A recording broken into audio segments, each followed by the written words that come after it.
కూర్చోండి అధ్యక్ష అధ్యక్ష అధ్యక్ష ఒకటి విషయం ఏంటంటే అధ్యక్ష ఇందాక నాగబాబు కొన్ని కేసెస్ చెప్పారు అధ్యక్ష గుంటూరులోని కొన్ని కేసెస్ చెప్పారు అటువంటి స్పెసిఫిక్ కేసెస్ ఏదైనా ఉంటే కనుక దయచేసి మా దృష్టి కనుక తీసుకొస్తే దాని మీద ఇమీడియట్ గా చర్యలు తీసుకొని వాళ్ళకి న్యాయం జరిగేలా చేస్తామని చైర్ ద్వారా సభ్యుడికి చెప్తున్నాను అధ్యక్ష. ఓకే లోపి గారు కూర్చోండి. సభ్యులు వచ్చి ప్రశ్న అడిగిన దానికి సమాధానం చెప్పి లేదు అవసరమైనప్పుడు వచ్చి కొంత బ్యాక్ హిస్టరీకి వెళ్తే పర్వాలేదు అధ్యక్ష వెళ్తే పర్వాలేదు అధ్యక్ష. కానీ ఇక్కడ ఈ సభలో ఏమవుతుందంటే ఎంతసేపు 10-16 సంవత్సరాలు అయినప్పటికీ కూడా ఈ ప్రభుత్వానికి చేతకానట్లు ఈ ప్రభుత్వానికి వచ్చి ఇంకా గత ప్రభుత్వంలో జరిగింది మరి ఈ ప్రభుత్వం ఏం చేస్తుంది అధ్యక్ష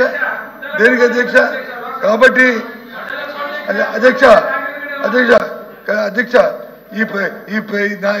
ఈ మొదలు చెప్తున్న సమాధానాలు ఇవి ప్రజాహితంగా లేకుండా ఊరికి రాజకీయ అద్దుతోనే రాజకీయ కోణంలోనే వాళ్ళు సమాధానం చెప్తున్న నేపథ్యంలో ఇది సాంప్రదాయం కాదనే నేపథ్యంలో పూర్తిగా కూడా దీని మీద మా నిరసన తెలియజేస్తూ మేము అధ్యక్ష